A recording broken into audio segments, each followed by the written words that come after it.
France Maghreb 2. Bonjour à tous, ravi de vous retrouver sur France Maghreb 2. En ce lundi, nous sommes le 10 octobre. Vous êtes bien sur France Maghreb 2 et c'est bien le grand forum qui débute maintenant et ce jusque 18h30 avec tout à l'heure en deuxième partie.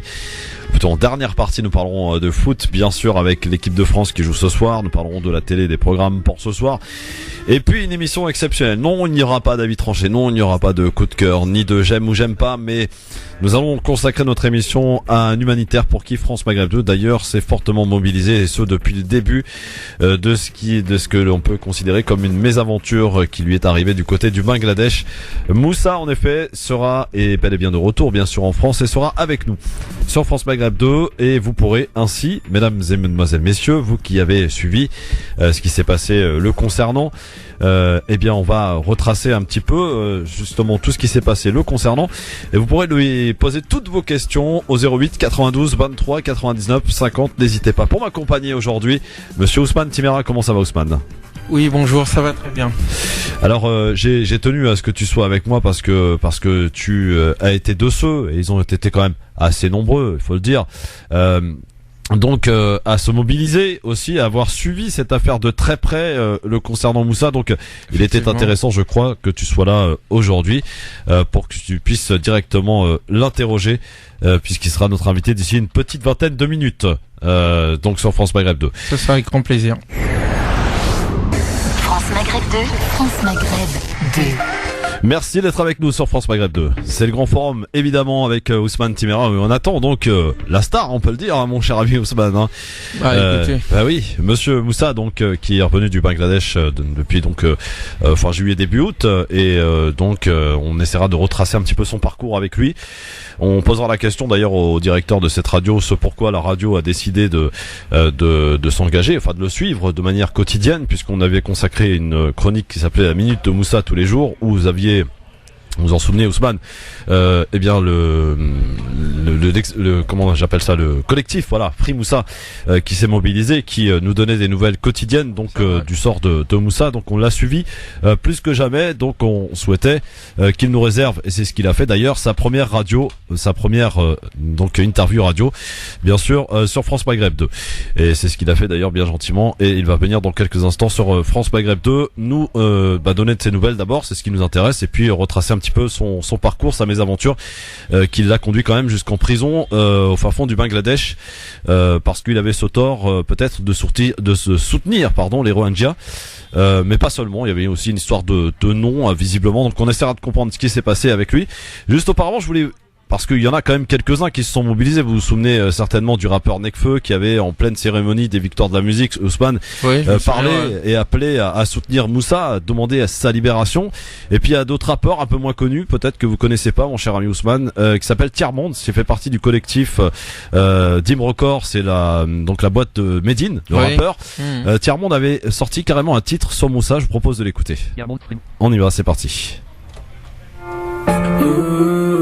Yeah. Moro. Yeah. Yeah.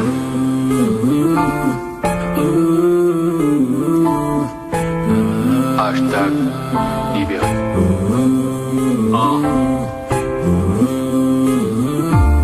Je voulais pas faire ce morceau par respect, mais je trouve lente leur dépêche AFP. Je perds mon temps posé à rester, les bras croisés pendant que ton temps est arrêté. Paraît que ça bouge un peu sur IPA, mais pour te ramener un partage Facebook ne suffit pas. Sur Twitter je lis ici ou là des conneries, puis le hashtag libéré Moussa. Check.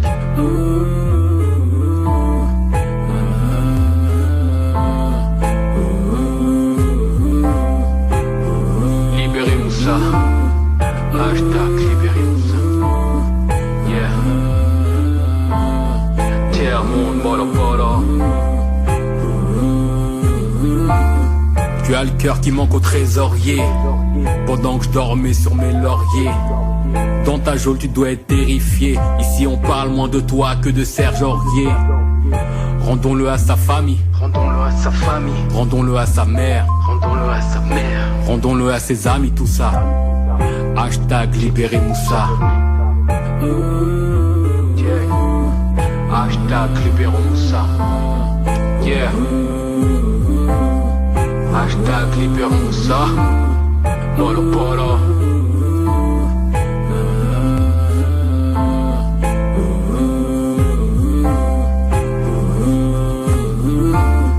Aucun appel de Matignon pour citoyens de seconde zone. C'est pas qu'une histoire de religion. Je vous demande de sauver l'homme. Aucun appel de Matignon pour citoyens de seconde zone. C'est pas qu'une histoire de religion. Je vous demande de sauver l'homme. Hashtag libérons Moussa. Viens on se bouge. Yeah. Hashtag libérer Moussa. Ah. Yeah. Libérer Moussa. Hashtag libérons Moussa.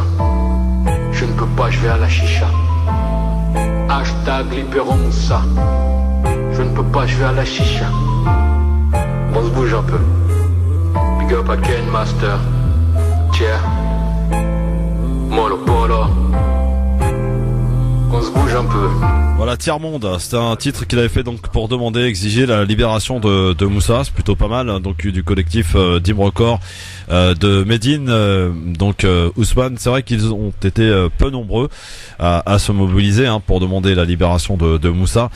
Comment t'expliques ça avec un peu de recul, que les politiques ne s'en soient pas, j'allais dire, plus emparés, et que on ait fait finalement de Moussa un citoyen de seconde zone quasiment, parce qu'on se souvient qu'à travers de l'histoire de France, il y a eu des otages, pas plus tard que il y a quelques années maintenant, que ce soit des journalistes ou que ce soit aussi des gens de tout horizon qui ont été pris en otage dans différents pays à travers le monde, et il y avait à chaque fois quand même une mobilisation dans les médias ainsi que notamment dans les municipalités.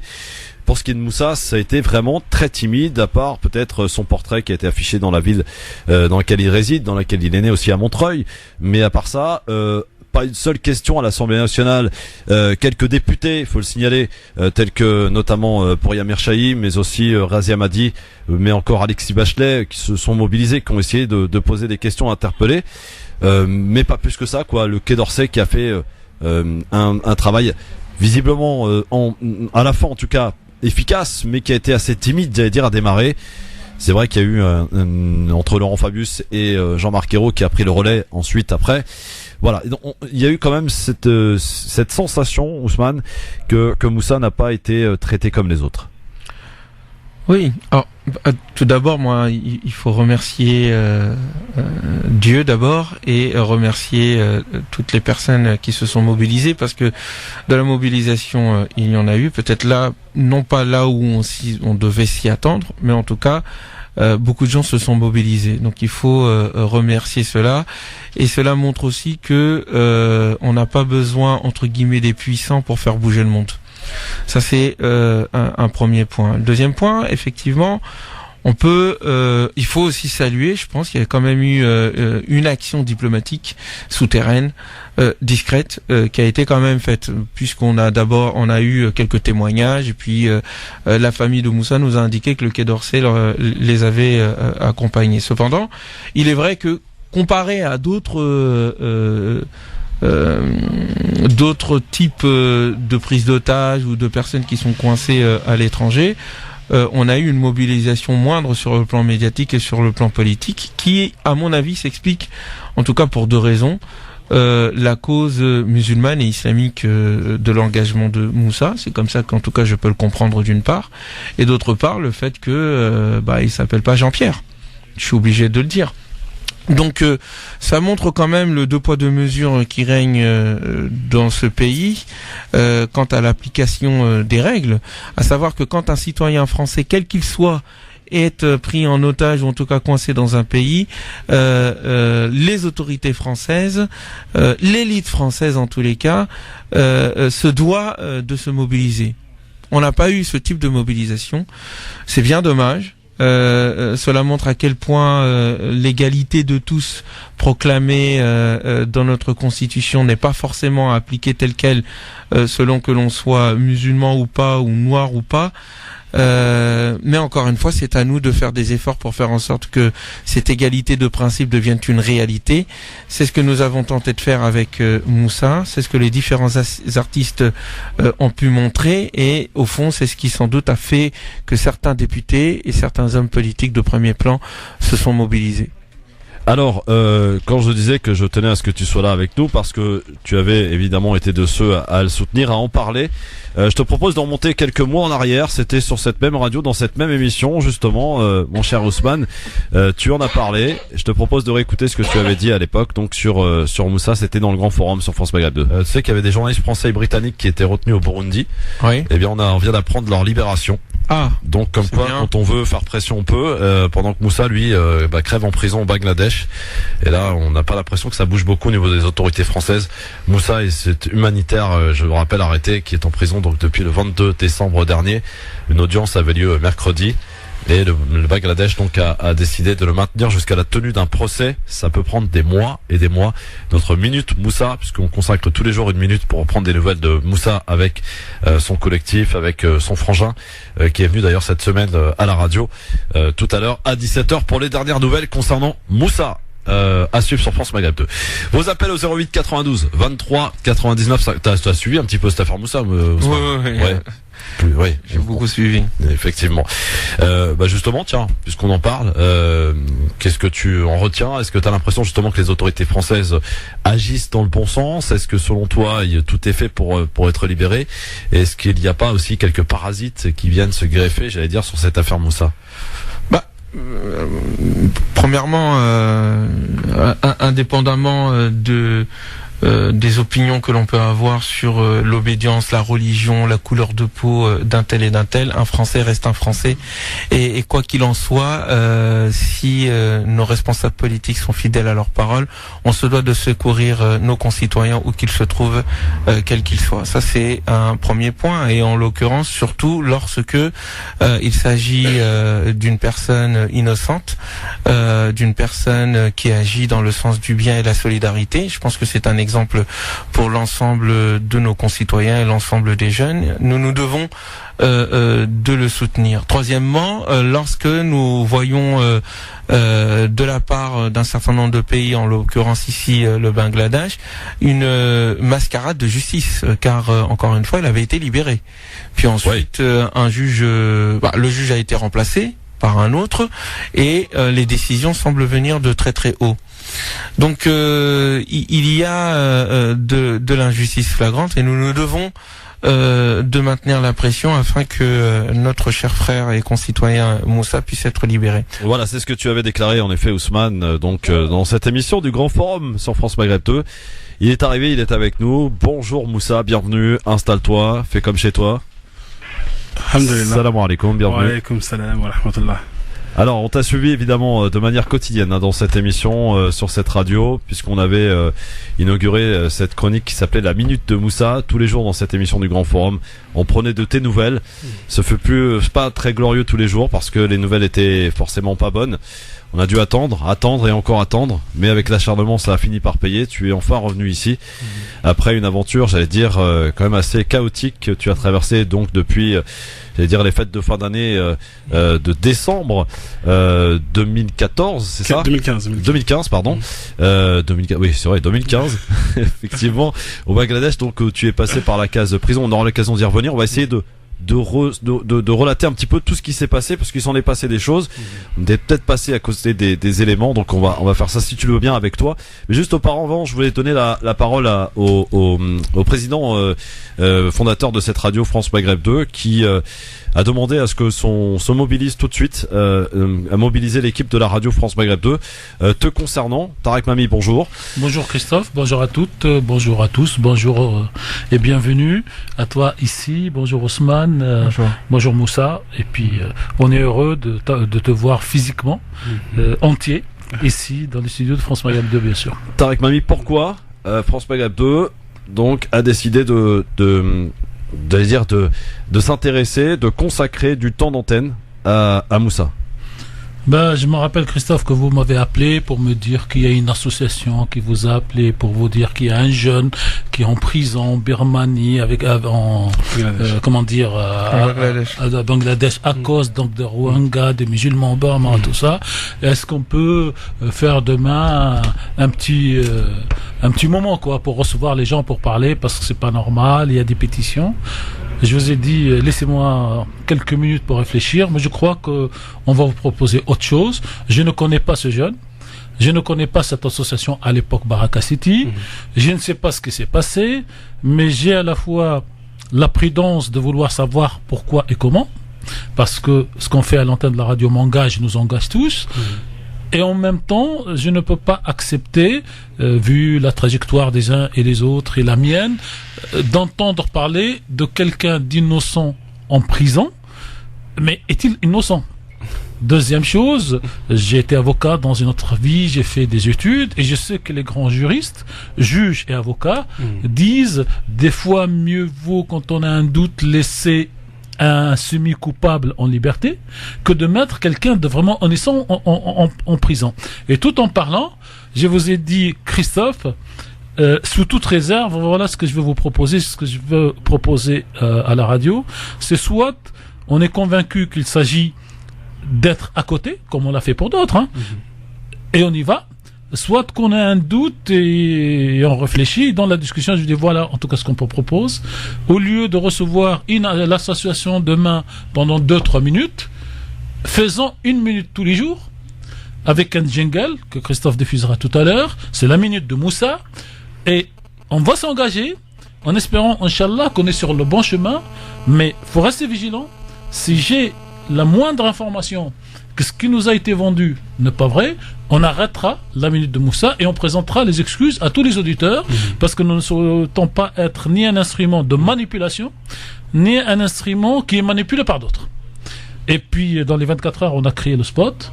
C'est parti, et tous ceux qui te connaissent, qui vous connaissent, Moussa, se sont rapprochés de la radio, votre famille d'abord, et puis plein de personnes qui venaient tous les jours, dire un mot. Et tout d'un coup, bien que je sois directeur de cette radio, vers 17h, j'ai eu, cher Christophe, une espèce de geste mécanique pour mettre la radio, pour écouter la minute de Moussa, pour savoir ce qui se passe. Et on a vérifié, j'ai fait une petite enquête journalistique et tout ça, et on a eu tout le panel d'histoire, et c'est pour ça donc qu'on a mis cet instant. Et je vous dis, moi, ce que je retiendrai, c'est qu'on a fait ce qu'on avait à faire en conscience, et il fallait le faire, mais surtout ce réflexe que beaucoup d'auditeurs venaient écouter la radio pendant 5 minutes, parce qu'il y avait 5h, 5h03 selon les appels, pour être avec vous. Et donc, là, je suis non pas fier, mais heureux d'avoir été, cette radio l'a toujours été, du côté de ce que nous considérons, nous, comme la justice, même si pour d'autres, c'est pas la justice, ce que vous méritez, vous, votre association Baraka, le mauvais comportement du président qui va à Canal+, et qui nous la joue, je sais pas quoi, du 1er siècle, avant Jésus-Christ et avant le prophète Mohammed. Et donc, voilà un petit peu ce que je garde, moi, et je te souhaite une longue vie humanitaire, une longue vie personnelle. J'ai vu ta mère, j'ai vu tous ceux qui étaient venus à Montreuil, et je pense qu'on est heureux quand on a l'impression, en conscience, de se regarder dans un miroir, toi dans ce que tu fais, nous à la radio dans ce qu'on a essayé de faire. Merci Tarek, ça c'était donc pour le point de vue donc de Tarek Bami, et ce pourquoi la radio donc s'était mobilisée. Moussa, d'abord, est-ce que on t'a découvert, c'est vrai, suite à ce qui s'est passé pour toi au Bangladesh, mais moi, j'ai la chance de te connaître, pas personnellement et physiquement, mais au travers de d'autres personnes qui te connaissent même depuis ton plus jeune âge. L'humanitaire, c'est ce que tu avais en toi depuis tout jeune, finalement, Moussa. Alors, qu'est-ce que je pourrais dire à cette question? C'est une question qui m'est souvent posée concernant mon parcours. On va essayer d'être plus original alors. Hein. Oui, non, parce qu'en fait c'est une question qui m'est souvent posée, puisque avec mon parcours et en ce qu'on voit aujourd'hui de moi et toutes les actions qu'on peut voir sur Internet, donc beaucoup me demandent s'il y a un parcours bien défini à suivre concernant l'humanitaire. Mais j'ai envie de dire que moi j'ai un parcours qui est très atypique. Je pars d'un quartier, on va dire, je pense que tout le monde connaît, Montreuil, Lannou, pour les plus connaisseurs. Ouais. Et donc moi, donc quand je grandis à Lannou, j'aspire à un avenir qui est totalement différent duquel où je suis venu aujourd'hui. Je veux devenir footballeur pro, j'ai des amis, je suis dans le foot, j'ai un agent, j'ai des gens qui sont derrière moi qui me poussent vraiment à aller au plus loin dans cette carrière professionnelle. Et puis du jour au lendemain, j'ai cette maladie que je contracte au cœur, et puis je dois tout arrêter. Et puis là, il y a une nouvelle vie qui commence. Donc la découverte de l'islam, puis après petit à petit, j'essaie de comprendre les enseignements, toutes ces choses-là. Et puis je découvre les maraudes avec une jeune association à l'époque, c'était en 2009. Et puis donc de fil en aiguille comme ça, donc des petites actions, je me suis un peu formé, on va dire, sur le terrain moi-même. Et vraiment, comme j'ai envie de dire, c'est un parcours qui est atypique. Je suis en train d'écrire un livre sur mon histoire, parce que je pense qu'il y a en tout cas bon, moi je pense qu'il y a beaucoup d'enseignements à tirer, parce que aujourd'hui les jeunes de quartier ils sont un peu perdus, et je faisais partie de ces jeunes qui sont perdus. Et pour parler de ces jeunes-là, hier j'étais avec eux en fait, et je regardais plus ou moins ce qu'ils sont devenus. Et quand je regarde mon parcours, je me dis voilà, si on s'accroche à des convictions et des valeurs, on peut devenir quelque chose. Ça c'est pour donc nous expliquer un petit peu comment tout a commencé finalement. Et donc tu as découvert effectivement les maraudes, tu as travaillé avec plusieurs associations, d'ailleurs d'où quand même tu es quelqu'un d'extrêmement connu dans le milieu associatif, en tout cas de ceux qui militent pour aider les autres dans l'humanitaire. Et puis donc tu as rejoint cette grosse association, puisque on peut parler de grosse association dans le sens où elle mane une certaine quand même somme qui n'est pas des moindres, l'association Baraka City. C'est ça. Alors, comment ça s'est fait, le fait d'aller à Baraka City, une association d'ailleurs qui n'est pas du tout dans ton département, pourquoi avoir choisi d'y aller? Alors, Baraka City, c'est plus la fin de l'histoire, même s'il s'est passé énormément de choses au sein de Baraka City. J'ai vécu 3 ans à Baraka City, il s'est passé énormément de choses, mais avant de venir à Baraka City, c'est vrai que j'ai fait une petite introduction, mais voilà, il y a plus ou moins 5 ans que je passe dans l'humanitaire en France. Avec l'association qui s'appelle Au cœur de la précarité. Ouais. Là, on a longtemps milité donc pour les maraudes, on a distribué de la nourriture aux sans-abri. On a commencé, j'avais 21 ans, je me rappelle. Et donc à l'époque, je travaillais, j'ai arrêté mon travail pour me mettre exclusivement dans les maraudes sociales, je veux dire, sur Paris.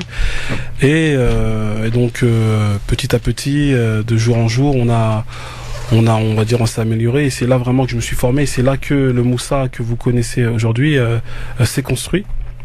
Et donc pendant 3 longues années, on a fait donc des maraudes, des voyages aussi à l'étranger. On a commencé aussi à faire des voyages à l'étranger, au Maroc, au Niger, même en Espagne. Et en fait, avec toute cette expérience, Baraka City m'a contacté à la fin de leur campagne qu'ils avaient concoctée entre guillemets pour le million, pour le camion forage, qui a été fait en 2013, je dis pas de bêtises, en 2013, il a la campagne qui a fait connaître Baraka City en 2013, là où ils avaient fait une campagne donc de 1 million d'euros.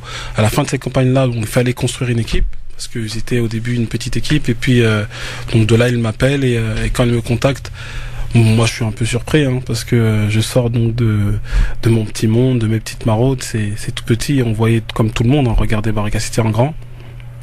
Donc comme ils m'appellent, c'est un honneur, c'est un privilège, et surtout une opportunité pour moi, parce que je voulais faire de ma vie j'avais un projet de vie, et je voulais que justement l'humanitaire fasse partie de ma vie, et Baraka City c'était le seul moyen, en tout cas qui était mis à ma disposition, qui venait vraiment au moment le plus opportun. Donc ils me contactent, et à partir de là, dès le départ, ils mettent les choses au clair. Voilà, Moussa, tu as le profil pour commencer avec nous. Et directement, je rentre dans le bain avec les Rohingyas pour la Birmanie.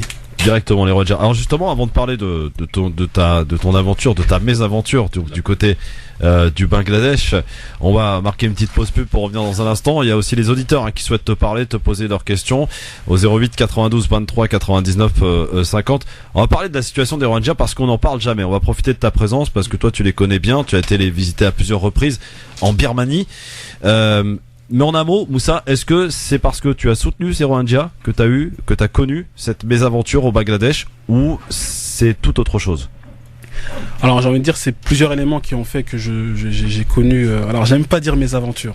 Pour moi, c'est pas une mésaventure. Ça fait une partie, c'est une épreuve que comme chaque musulman vit à travers une vie. Et pour moi, dans cette épreuve, j'ai beaucoup plus pris et appris et gagné qu'autre chose. Donc c'est pas une mésaventure pour commencer. Très bien. Pour revenir sur les l'épreuve, est-ce que tu peux nous la réserver dans un instant, parce que j'ai la pub à la mettre tout de suite, comme ça on est tranquille.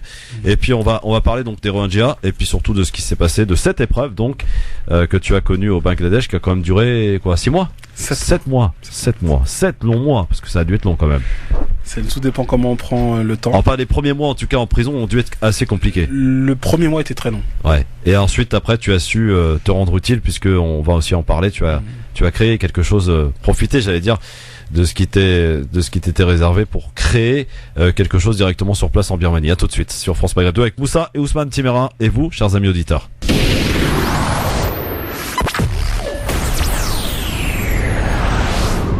France Maghreb 2. C'est la suite du Grand Forum sur France Maghreb 2, un Grand Forum qu'on pourrait qualifier d'exceptionnel aujourd'hui, puisque nous avons la chance de l'avoir avec nous. Il est enfin revenu évidemment depuis un petit moment déjà, mais il souhaitait évidemment se reposer et puis profiter des siens, commencer à se détendre, j'allais dire, après cette épreuve donc traversée au Bangladesh. On avait, c'est vrai, à cette même heure d'ailleurs, à peu de choses près, tous les jours à 17h, on attendait un petit peu la peur au ventre parfois de se dire mais qu'est-ce qui va lui arriver? Est-ce qu'on va peut-être enfin obtenir sa libération? Est-ce que eh bien Georges, que ce soit Fatia, qui se sont mobilisés, enfin qui ont été de ceux qui ont donné des nouvelles de manière quotidienne te concernant, Moussa, des fois des fois étaient tristes et des fois étaient dans une humeur qui était pas au rendez-vous, mais bon. Alors Moussa, justement avant de parler de cette épreuve avec les auditeurs aussi qui vont pouvoir te parler, Ousmane Timérin bien entendu qui est avec nous, est-ce que tu peux nous parler des Rohingyas, parce que c'est vrai qu'on en parle quasiment pas, pour ne pas dire pas du tout dans les médias français ici en Occident. En France, les Rohingyas sont, alors à peu de choses près, c'était d'ailleurs Claude Askolovitch qui avait fait un sujet te concernant sur iTélé, avait parlé de Rohingyas, mais sinon à part ça on n'en parle pas, Moussa. Alors les Rohingyas, c'est une communauté qui se trouve donc en Birmanie, donc pour la plupart des personnes qui ont un peu suivi l'histoire. Alors c'est une communauté qui a toujours vécu en Birmanie, donc depuis on va dire j'ai pas les chiffres exacts, parce que c'est vrai que en fait aujourd'hui Aung San Suu Kyi se base sur des faits qui ne sont pas vrais, qui sont faux, qui se reposent pour dire les Rohingyas ne sont pas. Aung San Suu Kyi qui est la prix Nobel de la paix, faut-il le rappeler. C'est ça, qui est aujourd'hui son parti politique qui est au pouvoir et qui dit aujourd'hui les Rohingyas ne sont pas des Birmans. Alors, pour rentrer vraiment directement dans la problématique, les Rohingyas, c'est une communauté qui est apatride, qui vit en Birmanie, dans l'état d'Arakan, dans une région qui est en Birmanie. Cette région qui est composée exclusivement de bouddhistes. Et là où, dans cette région, il y a le parti qui est le 969, ce parti qui est très hostile à toute autre communauté qui viendrait s'installer donc dans ce pays. Donc, il prône un bouddhisme radical. Et donc dans ce bouddhisme radical, il y a forcément donc directement un problème lié aux Rohingyas, parce que ces Rohingyas sont en pleine expansion, se développent, et donc ils ont vu directement une menace envers leur communauté, et donc à partir de là, ils ont les têtes pensantes du bouddhisme en Birmanie ont directement pris la décision donc de commettre, si je puis dire, un génocide envers la communauté des musulmans dans l'état d'Arakan. Alors, comment sont touchés les Rohingyas aujourd'hui en Birmanie par diverses manières, Premièrement, donc ils vivent un apartheid, comme je l'ai expliqué, donc ils n'ont pas le droit d'aller d'un village à un autre, ils n'ont pas le droit à l'éducation, ils n'ont pas le droit à la santé. Par exemple, moi, mon premier voyage quand je suis parti en Birmanie, il y avait Médecins sans frontières qui étaient sur place, et Médecins sans frontières ne pouvaient pas exercer leurs fonctions. Les seules choses qu'ils pouvaient faire sur place c'était soigner des plaies, mais quand il y avait des musulmans qui étaient victimes de vraies exactions, ils ne pouvaient pas opérer, ils ne pouvaient pas témoigner, et dès lors où ils ont témoigné, parce qu'une fois ils ont témoigné, ils se sont fait virer du pays. Donc ça, c'est la situation donc des Rohingyas en Birmanie. Donc ils vivent un apartheid, ils vivent comme un blocus à ciel ouvert. On peut le comparer très très aisément avec le blocus qu'on voit aujourd'hui à Gaza en Palestine. Donc il est démilité par des checkpoints dans l'état d'Arakan. En 2012, il y a eu donc des exactions là où il y a eu des milliers de morts. Et après donc ces actions, ils ont décidé de prendre tous les musulmans et les mettre dans des camps. Et à partir de là, donc ces musulmans vivent que sous tutelle des ONG humanitaires qui viennent de l'étranger. Mais le problème, c'est que quand ils ont autorisé les ONG à venir, ils ont refusé à toutes les ONG étrangères musulmanes d'agir sur le terrain, sous réserve que les ONG musulmanes passent une partie ou la moitié des fonds qui étaient réservés aux musulmans, ils doivent la donner aussi à la population locale. Donc ça, c'était la problématique dans laquelle on était aussi confrontés, et c'est la raison pour laquelle aussi on a été amené à voyager seul. Pas en partenariat, et même les associations ne voulaient pas se mélanger avec d'autres associations. Donc ça, c'est plus ou moins la situation, et c'est ce qui amène aussi aux Rohingyas donc d'émigrer donc vers les autres pays, donc les pays limitrophes, en l'occurrence le Bangladesh, les pays où je me suis rendu, et aussi donc les pays. Donc je pense que vous avez aussi un peu suivi donc avec les beatboats, où il y avait donc les Rohingyas qui se ruaient en masse donc dans les bateaux et essayaient donc d'aller en Indonésie, Malaisie, en Thaïlande. Et puis à un moment, on arrivait à un moment où les pays ne pouvaient plus accueillir ces réfugiés. Ne pouvaient plus ou ne voulaient plus? Alors voilà, faut quand même nuancer les propos. C'est des pays qui ont accueilli énormément de Rohingyas dans les frontières. On en voit, ils sont vraiment en masse. Et puis après aussi, il faut regarder aussi la condition donc des pays qui les accueillent. Quand on prend le Bangladesh, c'est un pays qui est extrêmement pauvre. Ouais. Quand on compare à la Birmanie, le Bangladesh, c'était la deuxième fois que tu y allais? La quatrième fois. C'était mon quatrième voyage. Je suis parti au Bangladesh. Donc tu commençais à connaître. Je connaissais très bien la Et là, situation. tu le connais par cœur maintenant. Là, je parle même. Tu l'as pratiqué, j'allais dire même au fin fond de ces prisons, malheureusement. Oui, c'est ça. Écoute, franchement, Ousmane, je sais pas ce que t'en penses, mais c'est vraiment intéressant parce que Moussa connaît bien évidemment les Rohingyas. Alors nous, on les connaît de loin, on s'y en intéresse forcément. Mais toi, tu es un connaisseur, Moussa, et franchement, je t'invite régulièrement dans cette émission à venir nous en parler parce que on n'a pas le droit de rester silencieux. On se doit quand même te parler de ces gens qui vivent et qui est peut-être d'ailleurs une minorité la plus persécutée au monde aujourd'hui. Cela dit, Ban Ki-moon d'ailleurs. Oui, exactement. Cela dit, mon cher Moussa, il y a beaucoup de monde évidemment, comme on en parlait tout à l'heure, qui se sont mobilisés pour demander ta libération, qui ont usé un petit peu de leur notoriété, comme l'a pu faire d'ailleurs Ousmane et beaucoup d'autres, mais aussi quelqu'un que vous connaissez peut-être. Il s'appelle Mohamed Bajrafil, l'imam Mohamed Bajrafil, qui est avec nous. Bonsoir cher. Salam alaikum Christophe. Bonsoir Mohamed Bajrafil, vous avez été aussi de ceux qui avaient exigé, demandé et suivi de très près le sort de Moussa. Mohamed Bajrafil Moussa. Salam alaikum Moussa. Wa alaikum salam Moustaz, comment ça va? Alhamdulillah Rabbil Alamin, et toi-même? Alhamdulillah, Barakallah, ça fait très plaisir de vous avoir ici et je suis très très honoré d'avoir pu voir lors du Bourget l'élocution que vous avez pu faire à mon encontre. Vraiment, c'est un très grand honneur. Merci beaucoup. Allah sallimak, c'est partagé. Alors sache que la première invocation que j'ai faite pour toi, je l'ai faite, j'étais à Médine. Et je l'ai faite, comme on dit, avec le cœur et l'esprit, parce que j'estimais que dans ce monde d'injustice et d'inégalité, avoir des gens comme toi qui se donnent corps et âme au service, qui se mettent corps et âme au service des autres, c'est rare pour ne pas être souligné, et surtout les conditions dans lesquelles tu as été retenu. Et je t'avouerai que ta détention injuste m'a posé beaucoup de questions, et je n'ai depuis cessé de demander à nos frères et sœurs de confession musulmane de cesser de penser que le monde, pas beaucoup, mais en tout cas il y en a quelques-uns qui pensent que le monde est divisé en deux, les bons musulmans d'un côté et les méchants non-musulmans de l'autre. Parce que c'est pas comme ça que la vie fonctionne. Il y a des gens qui sont utiles, qui ont pu être utiles à Moussa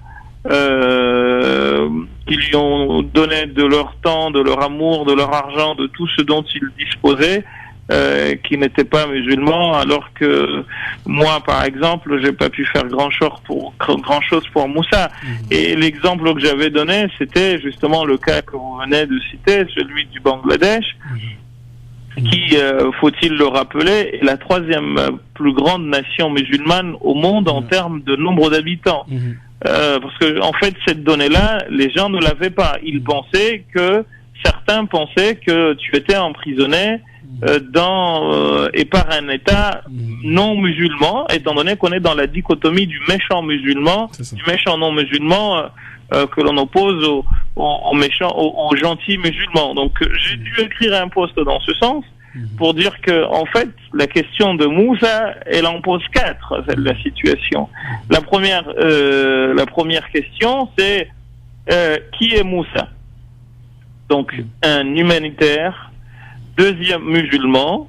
Deuxième chose, où est-il parti? Il est parti au Bangladesh, un État à majorité musulmane de par les habitants, et qui depuis les années 90 appliquait stricto sensu la charia. Il faut aussi le mentionner.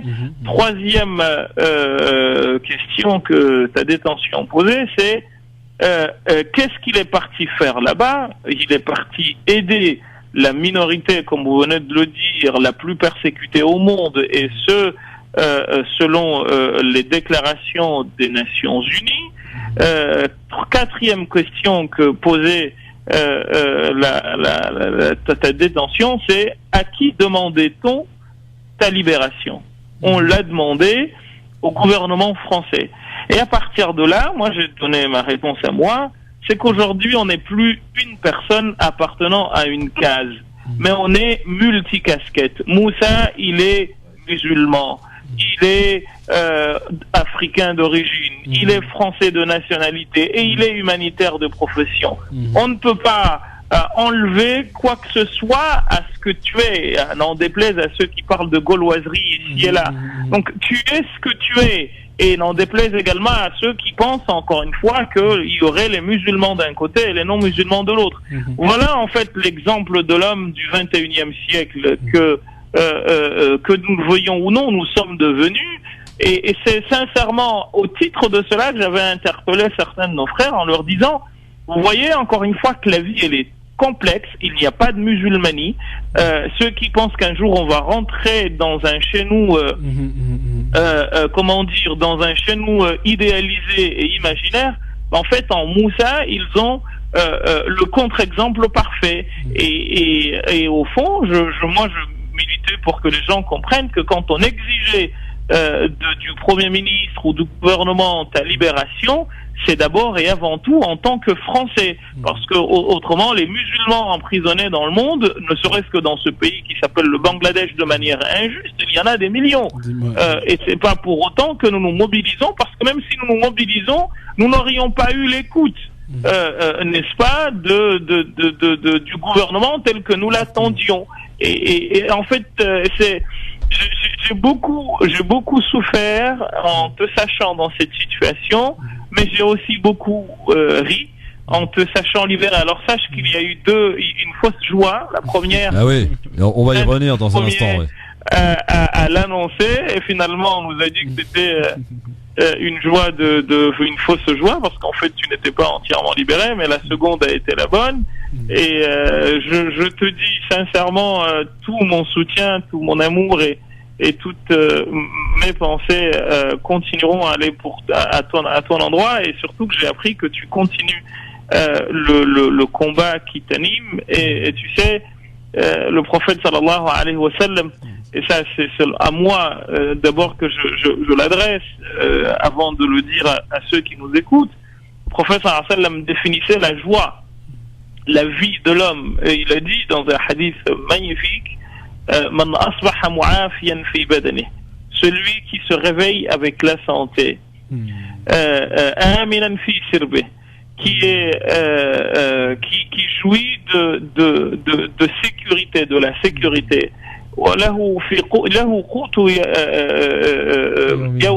qui dispose de la pitance de son jour, de son quotidien, de la journée.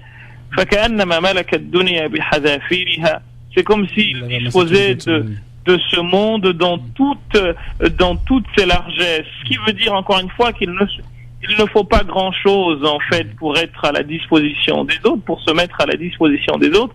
Il faut savoir se rendre utile, et nous avons en toi un bel exemple de quelqu'un qui se rend utile, et à ce titre je te dis vraiment merci, et je ne peux que te souhaiter une chose, la réussite. Voilà ce que j'avais à dire. Merci cher Ousmane Temera qui est avec nous, évidemment on vous salue, et vous rencontrerez d'ailleurs tous les deux puisque vous êtes ensemble à Angers je crois pour une conférence ensemble samedi prochain, c'est bien cela? Oui, Inch'Allah, samedi prochain. Oui. Samedi prochain, sois à l'heure. Ouais. Alors, c'est pas mon fort, tu le sais bien. On va repartir sans toi alors. Merci cher en tout cas pour avoir donné 2-3 mots pour Moussa, je sais que vous y teniez. Merci beaucoup Mohamed. Allah yusallimak, hayyak Allah, assalamu alaykum. Voilà, c'est vrai que voilà. Bah Moussa, quand t'entends tout ça, je suppose que ça doit faire des choses quand même, non? Ouais, non mais c'est vrai que ça, il y a énormément de personnes qui viennent me voir, qui me disent Moussa, tu sais, on a pleuré pour toi. Des gens même sur Facebook qui me disent, des gens que des petites filles, des grands, des papas, ils viennent, ils me disent Moussa, tu sais, j'ai pleuré la nuit, j'ai pas dormi pour toi, j'ai prié pour toi, et ça a pas de mots, vraiment ça a pas de mots. Mais alors Moussa, il y a aussi des gens pour m'être un peu renseigné qui ne te connaissaient pas avant ton épreuve donc au Bangladesh. Et qui, j'allais dire, aussi j'allais pas dire profiter, c'est peut-être pas le terme, mais en tout cas, mis ton affaire en avant pour essayer de faire du buzz te concernant. Comment on fait d'ailleurs quand on est, j'allais dire, dans une épreuve pareille, pour distinguer celui qui est réellement sincère avec toi et celui qui, j'allais dire, t'utilise pour peut-être faire un peu son buzz ou faire parler de son site ou je ne sais quoi? Déjà moi j'étais en prison, donc toutes les personnes qui se sont mobilisées, me connaissant ou pas, j'avais aucun regard sur ça. Mais après ce que je peux dire là-dessus, c'est la famille qui peut avoir un vrai regard là-dessus.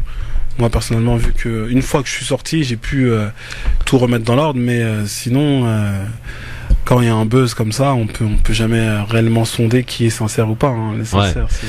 Alors Ousmane et chers amis auditeurs, on va essayer de passer en vue ce qui s'est passé. Donc on était au mois de décembre 2015. Tu étais parti, j'allais dire, rencontrer donc cette minorité des Rohingyas. C'était un voyage qui était pour préparer une intervention humanitaire, c'est ça? C'était pour un état des lieux? C'est ça, c'était un état des lieux. Donc je partais principalement, en fait, j'étais plus en repérage parce qu'on avait pour objectif de faire une école pour des enfants Rohingyas sur place. Et en fait, c'est un travail qu'on avait déjà préparé depuis mes précédents voyages au Bangladesh. Et en fait, ce qui s'est passé, c'est que à la base, ça devait pas du tout se passer comme ça. J'étais censé venir avec une ONG sur place. Cette ONG a fait faux bond à la dernière minute, donc je me suis retrouvé seul. Et donc du coup, c'est la raison pour laquelle j'ai été amené à partir vers Teknaf. Donc là, je me suis fait arrêter en tuk-tuk avec mon traducteur, mais là-bas, j'étais censé partir avec une ONG et donc travailler donc pour les enfants Rohingyas et construire une école sur place, travailler essentiellement sur l'éducation.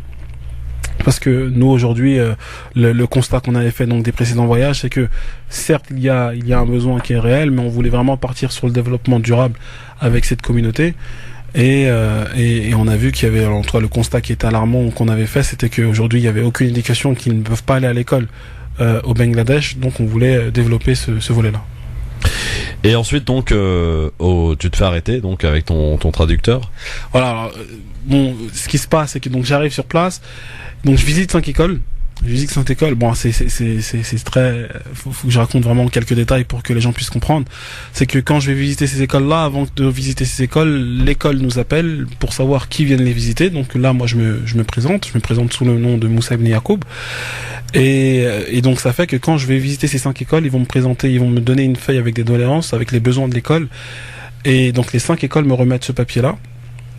Ce qui fait, c'est que moi, quand j'arrive donc après la ville de Cox's Bazar au Bangladesh, le lendemain, on prend le taxi et on va à Teknaf. Quand on va à Teknaf, je me fais arrêter au checkpoint par les militaires.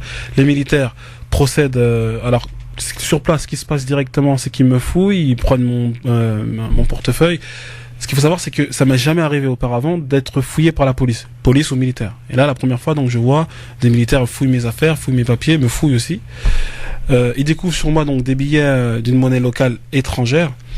À partir de là, donc c'était de la monnaie locale de la Birmanie. Il faut savoir que juste avant, j'étais en Birmanie, donc ils voyaient. Là, nous, on est à la frontière avec la Birmanie aussi. Ce qu'il faut savoir, c'est un détail qui est important parce que à partir de là, ils se disent, il y a peut-être un trafic avec le pays limitrophe, parce que c'est vrai que là où on se trouve, c'est qu'il y a des gros trafics de stupéfiants à Teknaf, entre la Birmanie et le Bangladesh. Donc ils voient un étranger, ils voient une monnaie locale, ils se disent qu'est-ce qui se passe, il y a peut-être quelque chose. Donc à partir de là, ils appellent leur chef. Le chef, quand il arrive, il pose pas de questions, il m'emmène directement à la base militaire. Et la base militaire, là je parle au chef militaire. Et donc là, le premier interrogatoire commence. Donc là, il fouille mes papiers. Et dans mes papiers qu'il découvre, il voit donc les 5 écoles que j'avais visitées au préalable. Et là, pourquoi tu as visité ces écoles-là? Ouais. Alors là, il y a un détail qui est important, qu'il faut aussi souligner, c'est comme en Birmanie, il est interdit de venir aider les Rohingyas au Bangladesh. Musulmanes ou pas, de toute façon, toutes les ONG musulmanes ne travaillent plus au Bangladesh, si ce n'est l'association IAA turque qui a son bureau à Chittagong, mais c'est avec des très très gros pots de vin qui est donné au gouvernement. Mais sinon, il n'y a aucune ONG musulmane. Là aussi, pareil, c'est extrêmement difficile de venir travailler de manière officielle. Ousmane, un pays qui s'appelle le Bangladesh, comme le disait Bajrafi il y a quelques minutes, qui prétend appliquer la charia, interdit à ce qu'on aide cette minorité la plus persécutée au monde, les Rohingyas, qui est à ses portes.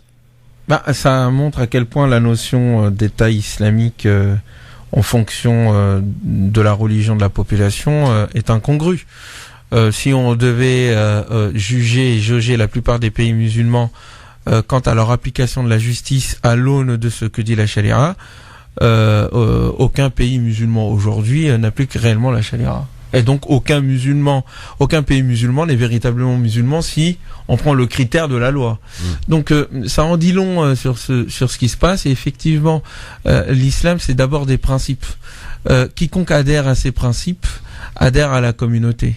Quiconque refuse d'appliquer ces principes, quand bien même il pourrait s'appeler Mohamed ou qu'il soit d'origine musulmane entre guillemets, ne serait en rien en lien avec l'islam. Donc ça montre à quel point il ne s'agit pas de faire de l'islam une identité, une nationalité ou une carte d'identité, mais plutôt l'adhésion à un corps de principes et une application concrète de la fraternité et de la justice entre les êtres humains. Donc le Bangladesh, qu'est-ce que vous voulez que je dise? Quand il y a une pauvreté endémique, quand il y a de la corruption, quand il y a un certain nombre de discriminations faites aux femmes, faut pas s'attendre à ce qu'il y ait des miracles quand il s'agit d'aider un peuple frère. Donc là, tu te retrouves évidemment un premier interrogatoire. On te reproche donc d'avoir été visiter ces 5 écoles. Mais il y a pas que ça. Il y a aussi un problème d'identité, Moussa. Mais justement, c'est à partir de là que ça se présente, parce qu'en fait, quand ils voient, quand ils regardent tous mes papiers, donc dans les papiers dans mon sac actuellement, il y a donc ces doléances et en même temps, il y a mes autorisations d'exercer en Birmanie, mais pas au Bangladesh. Donc ils se disent il est venu ici aider les Rohingyas, parce qu'il était en Birmanie, en même temps il a visité 5 écoles, c'est pas clair concrètement quelle est la raison de ta visite. Et moi je pouvais pas ouvertement dire oui, non, je suis venu ici aider les Rohingyas. Donc à partir de là, il constate qu'il y a marqué Moussa Ibn Yacoub et que ça diverge, que ce n'est pas mon nom qui est sur mon état civil, sur mon passeport. Oui, parce qu'on précise que Moussa Ibn Yacoub, c'est ton nom, prénom que tu as choisi de converti. C'est ça, mon nom de conversion. Mais ce qu'il faut savoir, parce que je pense que c'est ce qui a été dit, je me suis pas présenté comme sans militaire, je m'appelle Moussa. Non. C'est ce qu'ils ont constaté sur les papiers qu'il y avait avec moi. Ouais. Et donc, à partir de là, ils ont vu qu'il y avait une différence entre les papiers que je présentais, qu'ils avaient trouvés, et en même temps, mes papiers sur mon passeport. Et donc à partir de là ils ont dit après donc nous on s'est expliqué, pour moi il y avait aucun souci, on se trouve dans un pays musulman, je leur ai dit écoutez, je me suis converti à l'islam et puis maintenant je me fais appeler Moussa, et que là en l'occurrence on est dans un pays musulman, je vois pas pourquoi il y aura un problème que je dise que je m'appelle Moussa ou autre. Donc là les policiers me font comprendre qu'il n'y a aucun souci. Donc je fais un premier interrogatoire, tout se passe bien, il me filme, un deuxième interrogatoire, tout se passe bien, il me filme, il me dit bon, j'en ai fini avec toi, tu vas parler à mon chef. Donc je pars de la base militaire et je vais faire un deuxième interrogatoire. Donc le deuxième interrogatoire c'est la même chose, mais à partir de là, quand je sors de la voiture, ils veulent me mettre les menottes Et là, je constate quelque part directement il y a un problème. Donc je me dis, je vais appeler mon ambassade. Parce que moi, à partir de jusqu'à là, j'avais pas appelé l'ambassade et pour moi, il y avait aucun souci. Le problème, c'est que j'appelle l'ambassade ne répond pas. Donc du coup, ton employeur n'était toujours pas au courant? Non, je le contacte pas parce que pour moi, ce n'est pas grave. Tu n'as pas pris la dimension de la gravité de la situation, quoi. Parce que pour moi, il y a une histoire de prénom, elle devait pas être grave, en fait. Ouais, c'est pas grave parce qu'on me dit oui, bon, il y a un problème de prénom. Ouais, mais à partir du moment où on veut te passer les menottes, quand même, c'est que on veut me passer, ça se corse quand même. Justement, mais quand je parle puis après d'ambassade, ils me font comprendre. Bon, après, ça a été leur manière, ils m'ont plus ou moins amadoué, mais ils m'ont dit non. En fait, quand j'ai sorti l'arme de l'ambassade, ils se sont tous calmés. Ah bah oui, ça marche toujours comme ça. Voilà. Et à partir de là, ils ont dit non, vous inquiétez pas, your guest, vous êtes notre invité, tout va bien se passer. Vous avez quelques questions et puis ça va se terminer.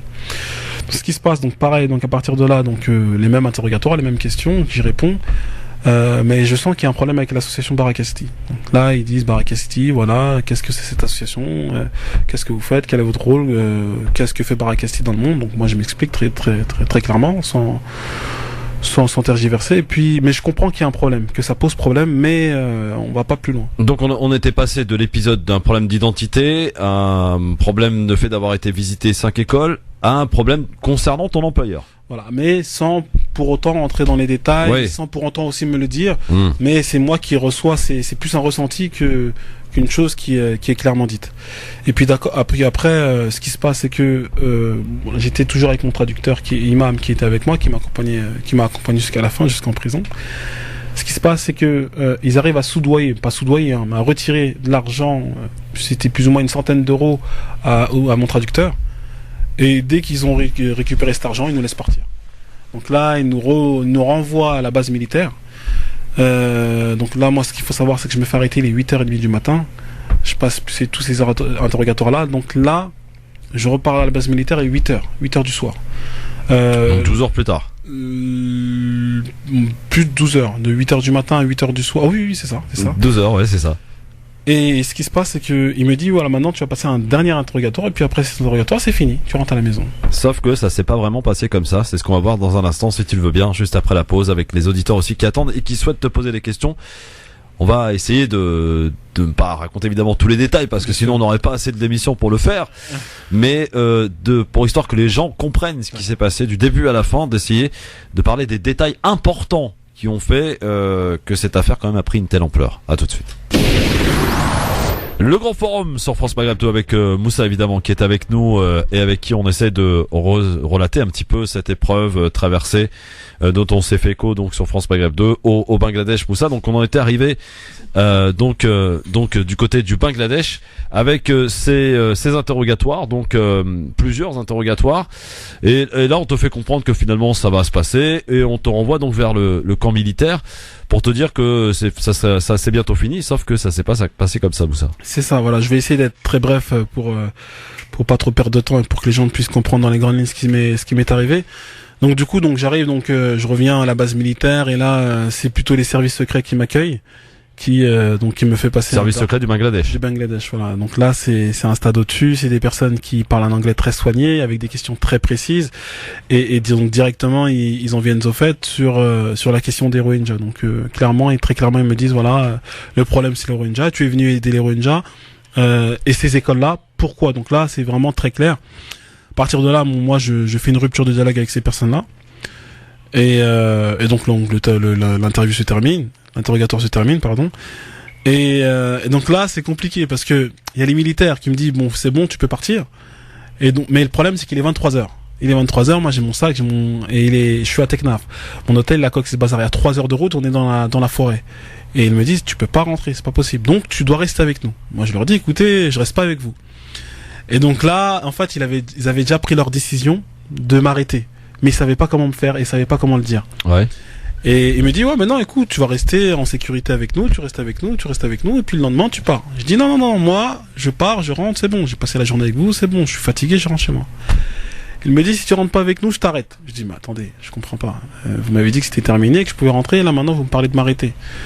Et là il y a un moment de flottement, il y a les militaires qui m'entourent, je sais pas quoi faire et il est 23h, je dis bon c'est bon vas-y je reste avec vous. Et là, donc là, je vais au commissariat de police. Le problème, c'est quand j'arrive au commissariat de police, il y avait un procès verbal qui m'attendait. Je me dis, mais qu'est-ce qui se passe? Je comprends rien. Là. Je dois rentrer à la maison. Je rentre vous me dites finalement, on reste ensemble pour la sécurité. Il y a un procès verbal qui m'attend, donc dans ce procès verbal qui dit, j'ai falsifié donc mon identité. J'ai donné une fausse identité. Là, tu commences à connaître en fait ce qu'on te reproche, quoi, officiellement. Officiellement, mais en même temps, là, en fait, moi, j'ai on va dire un commissaire qui est face à moi, qui me présente un procès verbal, sans me le présenter, hein, parce qu'en fait, même là, quand j'arrive, le commissaire, il me dit, voilà, tu vas dormir là, dans la cage à poules avec les autres détenus. Je dis, mais attendez, mais c'est quoi ce beans, comme dirait l'autre. Je dis, écoutez, moi, on m'a dit de venir ici pour ma sécurité parce qu'il était tard et que je pouvais pas rentrer à la maison. Il est hors de question que je dors avec d'autres détenus. Et puis après, c'est là que involontairement, il me sort le procès verbal. Et donc là, il me montre plus ou moins ce qu'il me reprochait. Donc là, ma fausse identité. Et il me le dit sans véritablement me dire. Je suis peut-être venu faire des actes terroristes sur le territoire. Là, moi, j'entends, je me dis, ouh là là, qu'est-ce qui se passe? Bon, il me dit finalement, on va en reparler le lendemain. Mais qu'il est hors de question que je dors avec les autres détenus. Donc là, il m'ouvre son bureau, je dors dans son bureau, bien que son bureau est fermé avec des barreaux. Il revient le lendemain à 11h du matin, donc là, sachant que je n'ai toujours pas parlé à Baraka City, je n'ai toujours pas parlé à mon ambassade qui ne répond pas.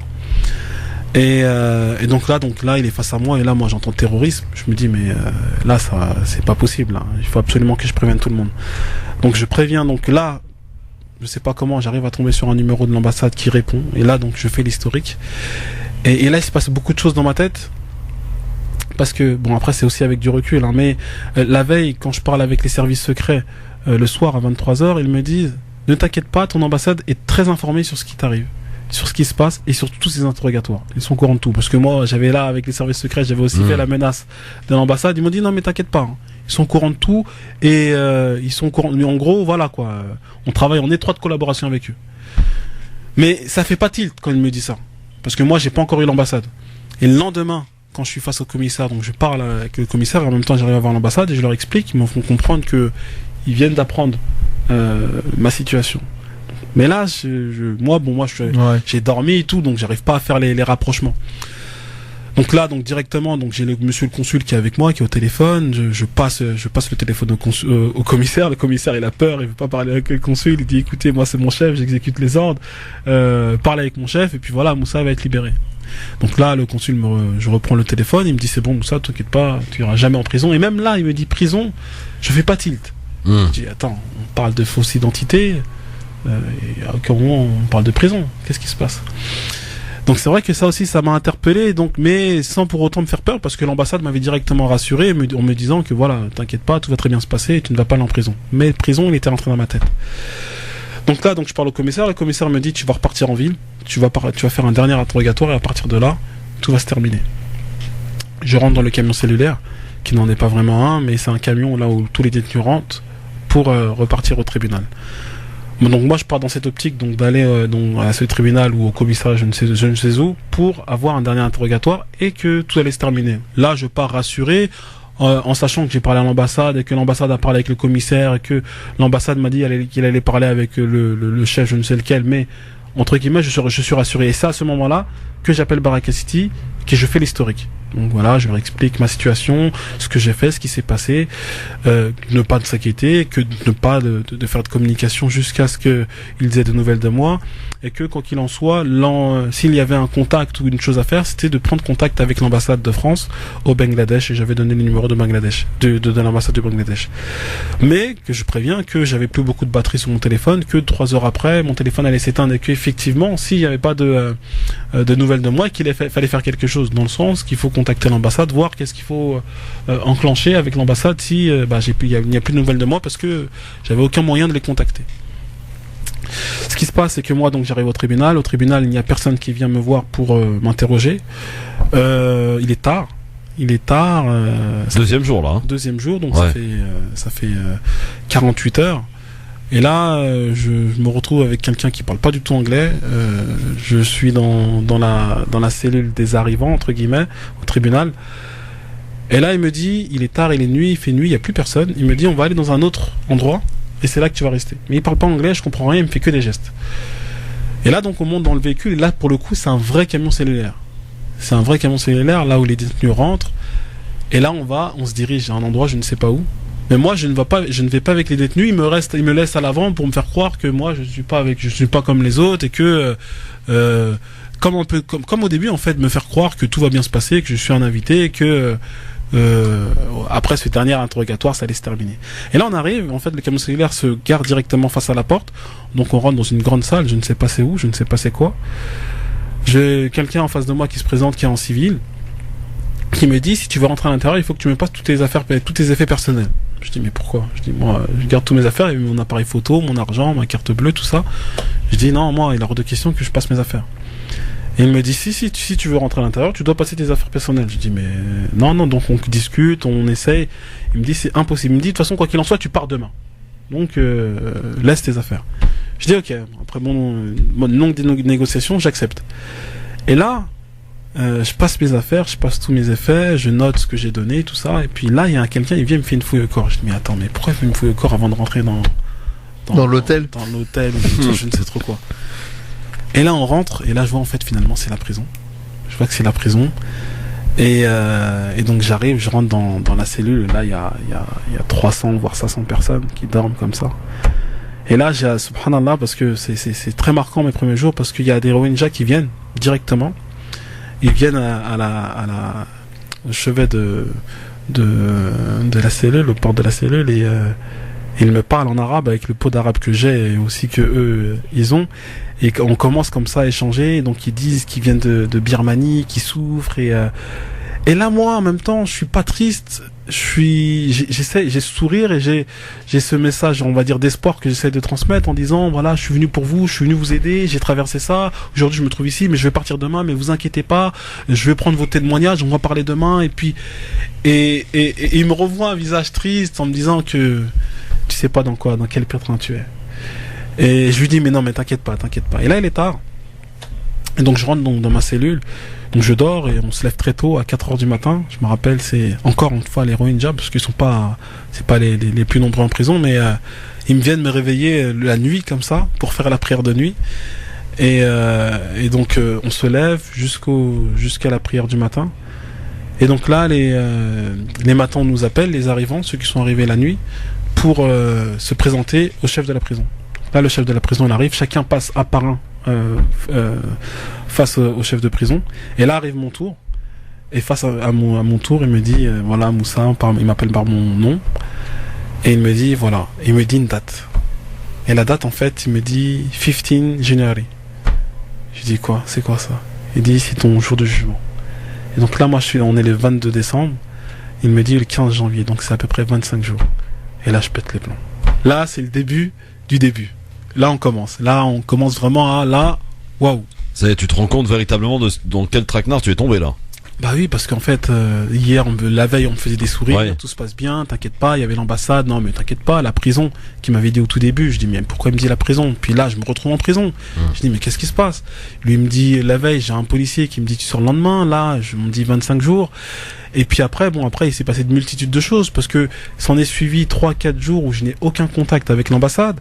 J'ai justement le numéro 3 de la prison qui tous les jours appelle l'ambassade, l'harcèle, qui vient me voir, parce qu'après moi ils m'ont mis à l'isolement parce que c'était impossible, je pouvais pas rester avec les 300 personnes, et qui me dit, Moussa, écoute, j'appelle, mais personne qui répond. Et là moi donc je suis à l'isolement, je suis là, je me dis, mais qu'est-ce qui se passe? Pourquoi l'isolement? L'isolement, en fait, c'était plus par sécurité. D'accord. Mais donc, par contre, ce que tu as toujours dit, c'est que tu as été bien traité. Oui, alors en fait, après ça va dans les deux sens. Hein. Quand on se comporte bien avec les gens, je pense qu'il y a en retour, ils ont pas. C'est parce que c'est vrai. Alors après, en prison, non. Mais à l'extérieur, les policiers, ils usent de la torture, de toutes ces choses-là, et c'est de manière très très courante au Bangladesh. Mais après, une fois que tu es en prison, c'est la vie comme dans toutes les prisons. Après, c'est vrai que c'est les conditions qui sont drastiques, difficiles, surtout à l'isolement, parce que nous, on est isolés de tout, et même tous nos mouvements, ils sont contrôlés. On va dire, on avait notre cour qui était très courte, qui était très petite. On ne pouvait pas sortir de la cour. C'était une cour de 20 mètres carrés. On pouvait pas y sortir. On avait 5 cellules dans l'isolement. Et je sais pas pourquoi, moi, ils m'ont mis dans le compartiment où il y avait que des tueurs. Donc des gens qui ont tué des gens. Ah oui, d'accord. Et vous savez que c'est le compartiment qui est encore le plus contrôlé et qui est encore le plus fermé. Et bon, c'est vrai que ça veut dire qu'au début c'était très très difficile parce que c'était vraiment fermé. Et moi, le dialogue avec les matons et même les chefs, ça a été difficile parce que peu de personnes parlaient anglais, donc j'avais du mal à me faire comprendre, du mal à comprendre d'abord ma situation, même du mal à comprendre comment j'allais avoir un avocat, ma défense et même aussi le contact avec eux. Donc tout ça, ça a été difficile pour moi, au-delà des conditions dans lesquelles je me trouvais. Alors il faut qu'on passe évidemment pas mal de détails. La prison qui a été quand même une épreuve, j'allais dire la plus compliquée de tout ce qui t'est arrivé au Bangladesh forcément. Cette mobilisation, oui et non ? Oui et non. Alors la prison, ça a été un moment difficile au début parce que comme dans chaque épreuve, je pense que une fois qu'on comprend, parce que voilà, j'ai eu ce moment où j'ai dû me remettre en question au début. Hein, j'ai eu 3 jours de flottement où je me suis dit mais Moussa, tu es venu, tu as sacrifié quelque part. Est-ce que tu as un problème dans ta foi, dans ta niya, dans ton intention, dans ce que tu fais? Et donc voilà, ces 3 jours où je m'interroge énormément sur moi, sur toutes mes intentions. Et puis après, je me suis dit non, Dieu il m'a mis ici pour une mission. J'ai une mission. Cette mission, c'était pour aider ces personnes-là. Et s'il m'a mis en prison, c'est forcément qu'il y a une autre mission. Pourquoi, laquelle, je ne sais pas, mais j'allais la comprendre au fur et à mesure du temps que j'allais passer en prison et que par la suite j'ai fait des rencontres, je peux pas envie de dire extraordinaires, mais qui m'a permis de très vite relever la tête. Alors il y a évidemment ces dates, on t'a parlé du 25 janvier, des dates à chaque fois qui ne correspondaient pas, puisque soit il n'y avait pas de juge, soit il se passait rien. Et puis on a annoncé un jour, je me souviens, c'était un mardi matin je crois, ta libération. Le 11 janvier. Le 11 janvier. Alors donc Moussa libéré, donc tout le monde commence à s'emballer, se réjouir forcément, parce que entre temps il y avait une communication qui s'était quand même enclenchée de la part de Baraka City notamment, donc libération, tout le monde est content évidemment, pétition pour demander la libération de Moussa qui commençait à obtenir quand même quelques milliers de j'aime, de signatures, et puis alors le lendemain matin, finalement, eh ben non, Moussa reste en prison. Mais alors, dans cette épreuve, toi, tu n'es pas sorti de prison, tu y es resté. Je suis resté en prison. Ça a été un des moments les plus durs. Il y a eu 2 moments très très durs en prison. Le début, quand j'ai appris que j'allais rester 25 jours. Et puis après, il y a eu effectivement cette libération avortée. Et quand j'ai vu partir mon co-détenu, qui a été libéré, moi je suis resté un mois de plus. Ça a été les 3 moments qui ont été vraiment difficiles. Alors la libération avortée, pour revenir très brièvement là-dessus, ce qui s'est passé, c'est que moi en fait j'ai pu voir le juge en personne qui m'a ouvertement dit clairement mot pour mot, parce qu'il y avait rien qui était acté, mais qui m'avait fait comprendre que j'allais être libéré, mais qu'il fallait suivre les procédures du pays et que pour suivre les procédures, il fallait que je passe un interrogatoire avec les services secrets et que une fois que j'aurais passé cet interrogatoire, les services secrets redonnent le rapport final à la justice et là le juge acte ma libération. Mais avant que toute cette procédure se mette en place, moi j'ai pu parler avec le juge, je lui ai dit quoi qu'il en soit, ta libération est actée en mon sens et que donc cette date, donc la date du 11 janvier, tu seras libéré. Donc à partir de là, moi j'ai pu, et les avocats ont pu communiquer directement avec Baraka City pour dire que j'allais être libéré. Moi j'ai appelé mes parents, j'ai pu appeler mes parents pour dire aussi que j'allais être libéré, mais il fallait attendre cette date du 11 janvier, la date où j'allais repasser, où j'étais censé repasser devant le juge et que le juge acte finalement cette décision de libération totale. Mais ce qui s'est passé, c'est que alors bon, en fait je sais pas ce qui s'est passé. Moi je sais pas ce qui s'est passé, parce qu'en fait je suis en prison. Moi je suis en prison, je dis au revoir à tout le monde, les co-détenus, les matons, le chef, tout le monde. Je prends mes sacs, mes affaires, je range tout et je sors et j'attends. J'attends et là le temps passe et mes co-détenus viennent me voir et me disent Moussa, c'est pas pour aujourd'hui. Je dis mais non, c'est bon, j'ai parlé avec le juge. Non, ça c'est pas pour aujourd'hui. Pourquoi je raconte ça? Parce que je fais directement un flash forward, un saut dans le futur. Parce que le véritable jour de ma libération, c'était les mêmes conditions. L'heure, parce qu'en fait ce qui se passe, c'est qu'en prison, entre 10h et 17h, avant 10h, les portes ne s'ouvrent pas, et après 17h, on n'a plus le droit d'ouvrir les portes, on reste dans les cellules. Ouais. Et là, en fait, l'heure était passée. Le jour du 11 janvier, l'heure était passée, et en fait, le jour de ma vraie libération, l'heure était encore passée. Et les co-détenus m'ont dit, Moussa, tu vas toujours pas être libéré. Ça va être comme la fausse libération. Libéré le... quel jour? le 1er mars. 1er mars. Et donc, bon, pour revenir très brièvement donc, sur le 1er mars, pour le 11 janvier, donc là, je fais mon pactage et là, j'ai le chef de la prison qui vient me voir, qui me dit, donc moi, je m'attends et qui me dit, c'est bon, Moussa, tu vas rentrer. Il me dit, non, Moussa, t'en as encore pour quelques semaines avec nous. Et là, j'apprends finalement que je suis pas libéré, que j'ai un nouveau dossier qui est sur mon dos et que j'allais rester encore quelques semaines. Donc là encore une nouvelle épreuve, quoi. Nouvelle épreuve. Ouais. Alors entre-temps, avec Ousmane, nous ici, on était tous mobilisés évidemment. Cette pétition qui grandit de jour en jour, j'allais dire, il y a ce fameux passage à la télé du président de Baraka City, qui d'ailleurs, je tiens à te le dire tout de suite, a été très peu salué par les auditeurs de la radio et dans l'ensemble, je veux dire, par les gens qui ont trouvé ce geste extrêmement maladroit. Je me rappelle d'ailleurs, pour la petite histoire, avoir eu quelques personnes qui te connaissent, mais alors très très bien, dépité au lendemain de cette interview parce qu'en disant mais Baraka City, voulant médiatiser cette affaire et profitant, j'allais dire, de cet espace médiatique qui leur a été offert, n'a pas du tout rendu service à Moussa. Au contraire, là, plutôt, j'allais dire, de manière isolée. Toi, t'as découvert ça en sortie de prison, hein, donc ce passage de Baraka City, où on t'en a parlé déjà quand t'étais en prison. Alors, c'est mon frère qui m'en parle quand quand il vient de me visiter la première fois en prison. Ouais. En fait, pour repartir dans le contexte, donc moi je suis à l'isolement, je n'ai aucun écho sur ce qui se passe à l'extérieur, si ce n'est la première visite donc de monsieur le consul en prison qui me fait un premier écho donc de la première pétition avec 80 000 signatures, les gens qui se mobilisent, que ça commence à bouger. Mais je n'en sais pas plus. Puis après, donc j'ai Karim Achoui avec Samim Bolaki et Abdelrahim de Baraka City qui viennent au tribunal me voir parce que j'étais pas en prison, au tribunal, donc c'est vraiment très bref. Karim Achoui, c'est les Baraka City qui avait mandaté. Il est venu bénévolement, il est venu vraiment de sa propre personne. Ce n'est pas du tout moi qui l'ai mandaté, il est venu vraiment de sa propre personne, de sa propre initiative. Et alors ça, je tiens à mettre un point parce que c'est vrai qu'il y a beaucoup de choses qui ont été dites. Est-ce que c'est Baraka City? Est-ce que Baraka City l'a mandaté? Est-ce que c'est Moussa qui l'a mandaté? Non. Karim Achoui, dès le départ, même je pense au lendemain de mon incarcération, lui-même, de sa propre initiative, a décidé de prendre cette histoire en compte. Alors après, quelle légitimité il avait auprès de ma famille ou autre, je ne sais pas, mais voilà. Il a décidé de venir de lui-même.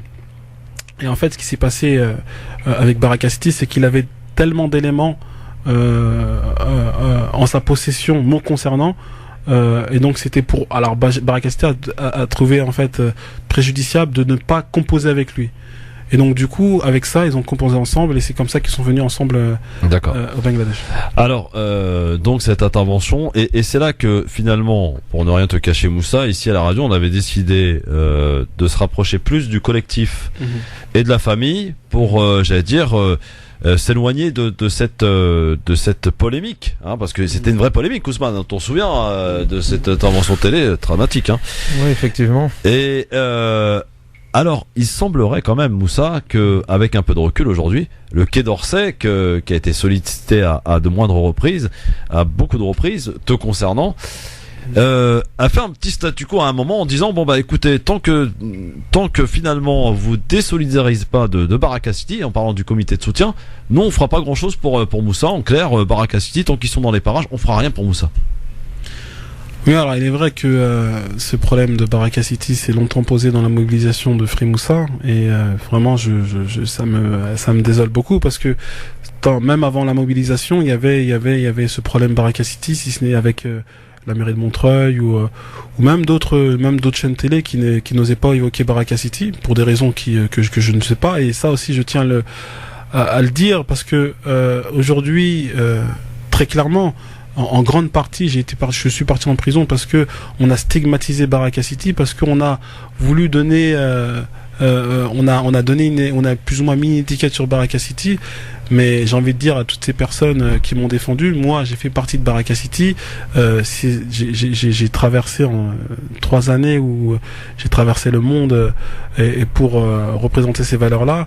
Et c'est ce qui a fait qu'aujourd'hui, avec la politique actuelle, on essaye de faire l'amalgame avec tout ce qui est musulman. Et donc c'est retombé aujourd'hui sur des personnes qui essayent de faire le bien, en l'occurrence Baraka City, et c'est ce qui a valu, c'est ce qui a fait qu'aujourd'hui je suis parti en prison en grande partie. Ça c'est une première des choses. Après, pour revenir sur la polémique de Baraka City et le Quai d'Orsay, c'est vrai que aujourd'hui, moi je parle plus qu'aujourd'hui on a une politique qui malheureusement est très stigmatisante et qui fait très rapidement l'amalgame. Alors après, j'ai envie de dire que Baraka City est transparente sur bon nombre de choses. Canal+, là, je parle post, est transparente sur bon nombre de choses. Donc je ne vois pas en quoi Baraka City a des choses à se reprocher sur leur travail humanitaire, sur leur position, sur leur engagement. Là, je pense que Baraka City a été clair à bon nombre de reprises. Maintenant, le Quai d'Orsay, ça aussi, moi j'en ai beaucoup discuté sur place. C'est une politique qu'ils ont menée depuis le départ. Alors après, oui, bien sûr, heureusement qu'il y a eu le collectif, mais pour moi, c'est un débat qui ne devait pas avoir lieu. Maintenant, oui, moi j'ai envie de dire Dieu merci qu'il y ait le collectif qui s'est créé, qui a fait que le Quai d'Orsay se soit mobilisé, mais trop tard finalement, parce que quand on regarde bien, si enquête devait avoir, l'enquête devait être faite en mon nom et sur moi et non sur Baraka City, parce que c'est moi qui ai été enfermé, ce n'est pas l'entité, et cette enquête a été faite pour moi a été beaucoup trop tardive, parce que je suis resté comme on le dit si bien 7 bons longs mois à attendre, et quand on regarde bien, quand les faits qui me sont reprochés, c'est pas mais est-ce que parce qu'il y a deux choses, je souscris tout à fait à ce que tu dis. La politique française internationale et nationale sur l'islam est une politique stupide. Une politique qui n'est pas pragmatique, qui n'a pas de stratégie et qui est dans l'idéologie et la croyance. Dès lors qu'il y a des musulmans de banlieue qui se mobilisent au nom de l'islam, on voit tout de suite immédiatement que c'est forcément des intégristes. On peut pas être un homme de foi musulman et aider les pauvres de manière sincère.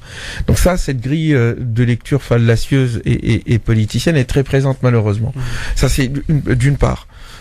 Et d'autre part, le fait qu'un citoyen français reste un citoyen français. C'est ça. La Constitution le dit très bien dans son article 1. L'État français ne fait de distinction entre aucun de ses citoyens sur le plan du sexe, sur le plan de la religion et autres. Ça, c'est un deuxième point. Le troisième point, par contre, ce qui est posé à Baraka City, c'est pas tant ses actions. C'est l'idéologie qui sous-tend son action. On en parle, si vous le voulez bien, juste après la pub, la dernière, et après on va devoir conclure et surtout parler de ce que tu vas faire maintenant. C'est ce et qui surtout nous que j'ai certaines choses à dire par rapport à ce qu'avait dit aussi Moussa. Et je vais aussi te laisser la parole, mon cher Ousmane, pour conclure sur tout ce qui a été dit et faire un petit résumé à ta manière. À tout de suite.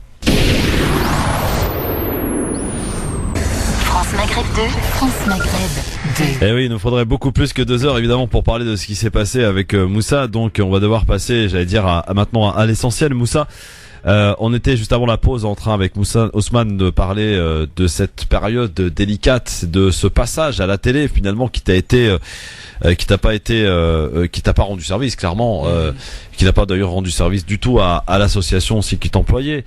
Baraka City, est-ce que, pour faire clair aujourd'hui, avec le recul, tu en veux à qui finalement, avec tout ce qui t'est arrivé à cette épreuve? Est-ce que tu en veux à la France, qui selon toi n'a pas été à la hauteur et ne t'a pas considéré comme elle aurait dû considérer, comme ce fut le cas pour d'autres otages à travers le monde? Ou tu en veux à ton employeur qui t'a peut-être aussi profité de cet espace médiatique, qui en a pas profité en tout cas et qui t'a plus enfoncé qu'autre chose? Aujourd'hui, tu es dans quel état d'esprit? Alors moi j'ai envie de commencer pour dire que j'en veux à personne, ni à mon employeur ni au Quai d'Orsay, et d'ailleurs j'en place une à quelqu'un au Bangladesh, à l'ambassade, qui a fait énormément de travail pour moi, qui m'a énormément aidé depuis le départ, qui est venu me visiter à plusieurs reprises en prison. Ça c'est une chose, et ça m'a fait beaucoup de bien sur tout le long que j'ai pu rester au Bangladesh. Puis après, pour revenir à Baraka City, non, aucunement je leur en veux. Depuis le départ, ils ont lancé une pétition, ils ont mobilisé la France entière, au-delà de la France, parce que récemment j'étais au Maroc, même en Mauritanie, les gens étaient au courant, ils ont suivi, ils se sont mobilisés. Donc ça, je le dois à Baraka City, et ça, je pourrais toujours les remercier, parce que c'est aujourd'hui, ils ont réussi à faire mener ou à faire valoir une chose qui me tenait à cœur, c'est de parler des Rohingyas. C'est ce que j'ai toujours voulu faire. Et aujourd'hui, grâce à cette mobilisation, j'ai envie de dire, mal que j'ai vécu en prison, on parle des Rohingyas, on entend, et les gens commencent à se mobiliser. Est-ce que tu es toujours salarié aujourd'hui de Baraka City? Oui ou non? Officiellement, je suis toujours à Baraka City. Est-ce que tu comptes y rester, ou est-ce que tu comptes peut-être profiter de ce moment pour entamer une nouvelle direction? Alors, j'avais donc bien avant même ce qui m'est arrivé au Bangladesh, j'avais déjà des projets pas forcément des projets, mais j'avais d'autres ambitions. Aujourd'hui, avec ce qui m'est arrivé au Bangladesh, c'est sûr que ça change une vie, on change de vision, on change de perception sur pas mal de choses. Et alors après, je suis en train d'écrire un livre pour les plus intéressés qui pourront voir. Ça te fera l'occasion de revenir. Ça me fera l'occasion de revenir et de parler plus en détail sur mon parcours et mes ambitions et ce sur quoi je tends à devenir. Mais j'avais pour objectif, donc comme j'ai fait au Bangladesh, donc de faire un centre pour les enfants, en fait de m'occuper des enfants de manière générale. Donc là on a commencé au Bangladesh avec Bani Street, donc les enfants des rues au Bangladesh, donc de sortir les enfants, les gamins des rues et de les éduquer, de faire des projets dans ce sens-là. C'est un projet donc qu'on a pu commencer donc début juillet. On a lancé un financement participatif. On a pu collecter 70 000 €, un peu plus. Et donc voilà, en espace de 2 mois, on a pu sortir les gamins des rues avec lesquels je passais mon quotidien au Bangladesh. Aujourd'hui, le centre il est sur pied. On a 14 personnes qui travaillent tous les jours pour ces gamins-là. Pour moi, c'est une énorme réussite. Et comme je le dis à beaucoup de personnes, si demain je devais repartir en prison pour avoir un projet de la sorte, je repartirais sans problème. Parce que tu repartirais au Bangladesh d'abord. Je repartirais au Bangladesh, mais s'il y avait un risque, et le risque, on me disait que c'était la prison, pour avoir le résultat qu'on a obtenu, je serais encore prêt à encourir le risque, parce que voilà, on se bat pour des convictions, et c'est ces convictions qui m'ont mené à aller là-bas. Et aujourd'hui, c'est un plaisir pour moi de voir qu'on a pu faire un centre, et que c'est concret, que ces enfants sont sortis de la rue, et c'est ce pourquoi je suis venu au tout départ au Bangladesh. Donc toujours salarié de Baraka City, mais ça devrait s'arrêter en bons termes. Ah oui, non, mais de toute façon, moi, Baraka City, ça reste... mais c'est important de le dire, parce qu'on a entendu plein de choses, justement. Oui, il y a beaucoup de choses qui se disent, voilà. Je sais, il y a beaucoup... Mais moi, quoi qu'il en soit, après, bien sûr, pour être vraiment sincère et honnête avec vous, bien sûr, le supplément, ça m'a pas aidé. Ouais. Ça a été... T'as eu l'occasion d'en parler avec Driss? On en a parlé, mais très brièvement. On va en parler en plus en détail, mais même j'ai pas envie de revenir sur les choses qui pour moi sont passées. Je pense que ça sert à rien.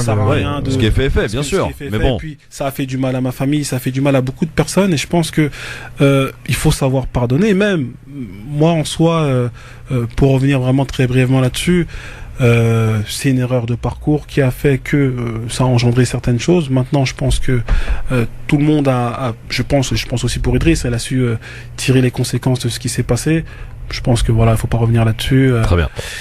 Je vais juste, si tu permets, pour conclure, parce que malheureusement c'est terminé, laisser la parole à Ousmane, qui a écouté, qui a été très très attentif. D'habitude il prend beaucoup plus la parole. Ousmane, là pour le coup, il a été très attentif parce que tu nous as raconté. Est-ce que on t'en remercie d'ailleurs on t'a pas fait rappeler que tes bons souvenirs pour le coup, mais c'était important de le faire savoir et de faire connaître un petit peu toute ton histoire qu'on se fasse une petite idée sur ton parcours et sur ce qui a pu se passer, même si on n'est pas forcément rentré dans les détails, on n'en a pas eu le temps, mais là il faudra attendre le livre. Je pense que là tu seras plus explicite. J'allais dire. Alors Ousmane, évidemment, on attend avec attention donc la conclusion de cette émission pour cet entretien que a bien voulu nous accorder Moussa. J'espère une conclusion provisoire et qu'on aura l'occasion. Bien entendu, de évidemment. Cet échange et cette conversation. Tout d'abord, j'étais très très heureux de te voir en vrai. C'est vrai qu'on est en contact sur Facebook et qu'on a pu échanger. Moi, je retiens d'abord quelque chose de très important qui m'arrive de dire à mes petits frères et autour de moi. Ce sont les convictions qui forgent un homme. Quelqu'un qui n'a pas de conviction ne peut rien faire d'intéressant dans ce monde. Et il est intéressant effectivement de voir que une personne qui issue des quartiers populaires comme moi d'ailleurs n'est pas fatalement destinée soit à la prison, soit à la drogue, ou soit à la mort, ou en tout cas au football, pour ceux qui réussissent le mieux chez nous. Et qu'effectivement, la foi, la conviction ne sont pas des choses négatives. Et ça, c'est une chose qu'en France, on devrait entendre. Il n'y a pas qu'une seule manière d'être un religieux. C'est-à-dire, dans la vision française, souvent, un fou furieux qui pose des bombes. La majorité des musulmans aspirent à la paix, comme le nom islam l'indique. Et la majorité de ceux qui vivent dans les quartiers populaires ont des talents que si la France se donnait la peine d'entendre et d'écouter et d'arroser de bonté et d'attention, donnerait des choses merveilleuses dans ce pays et dans ce monde. Mais faute d'avoir cette attention, nous allons la porter envers nous-mêmes et faire en sorte que cela apporte des fruits. Et tu es l'un de ces fruits. J'ai vu aussi que tu parlais d'un projet de vie. C'est un mot que j'aime beaucoup utiliser dans le cadre non seulement de mon métier en tant que chef de projet politique de la ville et en tant qu'animateur où j'ai travaillé avec beaucoup de jeunes dans les quartiers populaires, mais dans ma propre vie personnelle. Je pense qu'il faut avoir un projet de vie dans sa vie. Quel est ton projet? Moi, c'est toujours la question que je pose aux jeunes. Et malheureusement, pas beaucoup de personnes arrivent à me répondre. Et donc, voilà, je pense qu'il faut qu'on aille au bout de nos convictions et qu'on ne perd jamais à aller au bout de ses convictions. Donc, c'est ce que je comprends dans ton propos, mais pour parler comme Paulo Coelho dans L'Alchimiste, pour réaliser sa légende personnelle et son projet de vie, il faut savoir accepter les épreuves. Et l'épreuve est preuve d'amour. Et ça fait plaisir de voir en fait une personne qui sort des épreuves et qui n'est pas brisée. Parce que souvent on est toujours en train de se plaindre, oh on nous aime pas, oui ceci, et c'est tout à fait beau de voir que tu n'as pas de mots d'amertume envers ceux qu'on pourrait critiquer. L'État, moi j'ai des choses quand même à dire au niveau de ce qu'a fait l'État. Au niveau de Baraka City, tu n'as pas voulu qu'on entre dans le côté idéologique. Il y a des choses quand même à questionner. Non pas à pointer, parce qu'ils font quand même du bon travail, mais à questionner. L'humanitaire, s'il se fait au nom de l'islam, se doit d'avoir des valeurs claires, universelles et affichées, et pas rentrer dans les ambiguïtés. Si on est ambigu quand on fait le bien, c'est qu'il y a quelque chose qui va pas. Donc il faut savoir dire les choses clairement. Enfin, pour conclure mon propos, j'ai deux choses. Ceux qui aiment ce pays ne doivent pas attendre que l'élite leur donne la permission de crier qu'ils sont français. Ils doivent le faire d'eux-mêmes à travers leurs actions. Attendre que ce soit là-haut, le Quai d'Orsay ou je ne sais qui se mobilise pour que nous nous sentions français, c'est attendre la Saint-Glinglé pour qu'on arrive à ce stade-là.